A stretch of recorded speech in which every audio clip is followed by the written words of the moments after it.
আসসালামু আলাইকুম ওয়া রাহমাতুল্লাহি ওয়া বারাকাতুহু। আলহামদুলিল্লাহ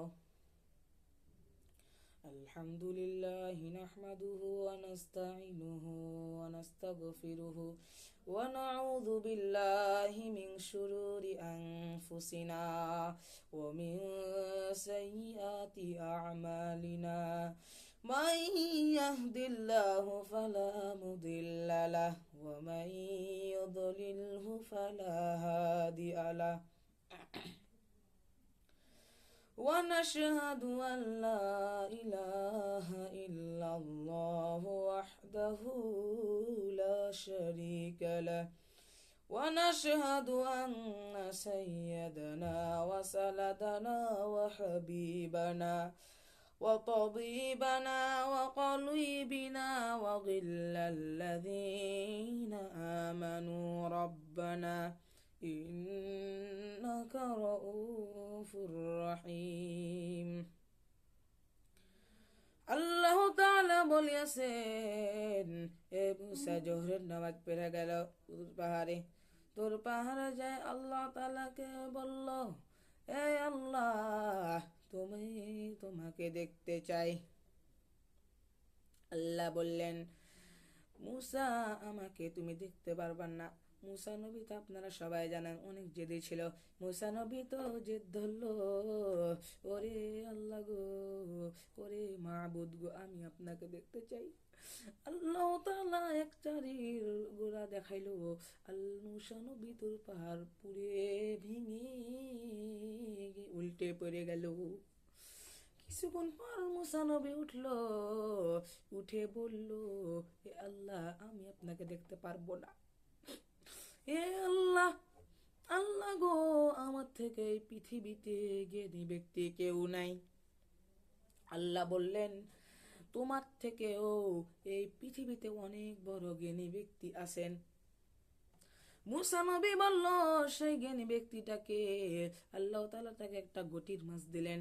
এই গটির মাছটা একটা পুকুরে ছেড়ে দিতে বললেন। পুকুরে যে গটি মাছটা যেই দিকে যাবে সেই দিকে যেন মুসা নবী যায়। গটি মাছটা যেখানে থামবে সেখানে যেন মুসা নবী থেমে, তার পাঞ্জারে একটা পাথর থাকবে, পাথরের উপরে দেখবেন সেই জ্ঞানী ব্যক্তিটা বসে আছে।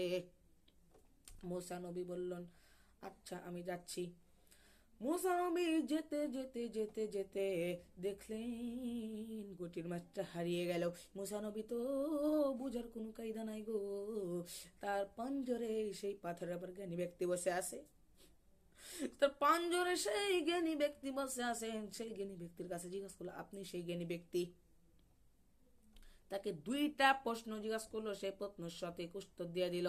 সেই প্রশ্ন সঠিক উত্তর দিয়ে দিল এবং মুসা নবী বিশ্বাস করলো আমার থেকে সেই জ্ঞানী ব্যক্তি।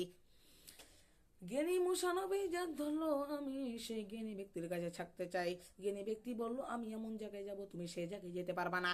আল্লাহ তাআলা বললেন, এই মুসা, তুমি সেই জ্ঞানী ব্যক্তির সঙ্গে যেতে পারবা না। সেই জ্ঞানী ব্যক্তির সঙ্গে যেতে পারবা না। সেই জ্ঞানী ব্যক্তির সঙ্গে গেলে যে তুমি তো সহ্য করতে পারবা না। আল্লাহ তাআলা অনেকবার বললেন, মুসা নবী শুনুন না, যে ধরে নিল। তে আবার বলল, আপনার সঙ্গে যাব। আল্লাহ তাআলা বললেন, ঠিক আছে, তুমি যাও, মাগরিব হতে হতে ফিরে আসবা, তোমার সেই প্রজারা আছে তোমার লগে অপেক্ষা করছে।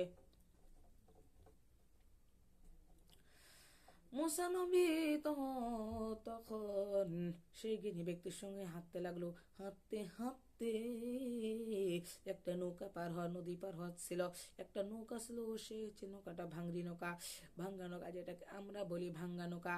তাদের ভাষা ছিল, তাদের তখন তারা বলতো ইফুসনুক নৌকা, ইফুসনুক নৌকা, ইফুসনুস নৌকা, ইফুসনুক নৌকা।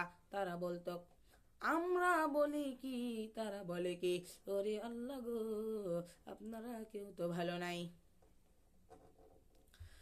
তারপর মুসা নবী সেই নৌকাতে ছিল, তবে নৌকাটা একটু ফাটল ধরেছিল, তবে মাঝি নদীতে যা পানি ভরে উতলাই গেল। গো। সেই জ্ঞানী ব্যক্তি বলে দিলেন, আজকে তুমি সাঁতার পারো না মুসা নবী। আল্লাহ তাআলা ঠিকই বলছিল। মুসা নবী বললেন, আল্লাহ তাআলা ঠিকই বলছিল, তুমি জায়গায় সহ্য করতে পারবা না। মুসা নবী জ্ঞানী ব্যক্তি পিঠা ছাড়া কষ্ট মষ্ট করে পার হয়ে গেল। পার হওয়ার পরে গ্রামে যে মুসা নবী অনেক পিপাসা পেল। একটা বাড়ি গেল, বাড়িতে যে বললো আমার পিপাসা পাইছে, আমার পিপাসা পাইছে, আল্লাহ আমার পিপাসা পাইছে। ওই জ্ঞানী ব্যক্তিটা বললো তোমার কেন পিপাসা পাইছে, তুমি তো পানি খাবা, চলো ওই গ্রামে বাড়ি আছে অনেকগুলা, চলো ওখানে যে আমরা পানি চাবো, যদি আমাদের যাই আমরা খাবো। মুসা নবী গেল, যে একটা বাড়ি দেখলেন, এই বাড়িতে গেল, একটু পানি চাইলো, কেউ পানি দিল না, কেউ পানি দিল না। মুসা নবী কষ্টতে চিল্লাইতে লাগলো গো, কিছু দূর অনেক বাড়িতে দেখলো, কেউ তো পানি দিল না, কেউ তো পানি দিল না গো, কেউ তো পানি দিল না, এক চিঠি ফোটাও পানি দিল না। আমরা কেউ তো জানি না কেন পানি দিল না। তারপর মুসা নবী একটু গেলেন, দেখেন একটা স্বর্ণের বড় দেওয়াল গাঁথা আছেন, এই দেওয়ালে যারা যাদের কাছে পানি চাইছেন তারাও দেওয়াল ভাঙছে। মুসা নবী একটা বাড়িতে এলেন, একটা বুড়ি ছিল, এই বুড়িটা মুসা নবীকে অনেক ভালোবেসে আদর করে খেতে দিল এবং পানি খেতে দিল। দেওয়াল ভাঙছেন, দেওয়ালটা ভাঙলেই তোমার ছুটি গো, এই দেওয়ালের মধ্যে আছে অনেক শয়তান, দেওয়ালের মধ্যে আছে অনেক ইহুদি গো। মুসা নবী তো বুঝার বাকি না, আমি এসে ভুল করছে। মুসা নবী তখনই চলে গেল, চলে যায় তার প্রজারাকে বললো আপনারা ঠিক আছেন, ঠিক আছেন। মুসা নবী কাঁদতে কাঁদতে বললো আমি এখন যে জায়গায় গেছিলাম, আল্লাহ তাআলা আমাকে ঠিকঠাক বলছিল, আমি সহ্য করতে পারবো না, আমি তো সহ্য করতে পারবো না গো। ওরে আল্লাহ গোরে, তুমি তো কত মহান, তুমি দয়ালু, তুমি আমার কষ্টটা বুঝো। মুসা নবী এই পর্যন্ত কাহানি ছিল। আমরা যারা সুদ ঘুষ খাই গো, সুদ ঘুষ এবং দর্শনকারীদের মামলা জিতাই, তাদেরকে আমি বলবো হাত দেখিয়ে, যারা যেন তাদের উৎসাহিত না করে, যে নিজের চরখে যেন তেল দিয়ে দেয়। সুবহানাল্লাহ বলো সবাই। سبحان ربك رب العزة عما يصفون وسلام على المرسلين والحمد لله رب العالمين। আসসালামু আলাইকুম। আমি আপনাদের কাছ থেকে বিদায় নিচ্ছি। আপনারা আমার লেগে অনেক দোয়া করবেন, আমার ভিডিও সাবস্ক্রাইব করে দিবেন, আমি অনেক কষ্ট করে ভিডিও বানাই।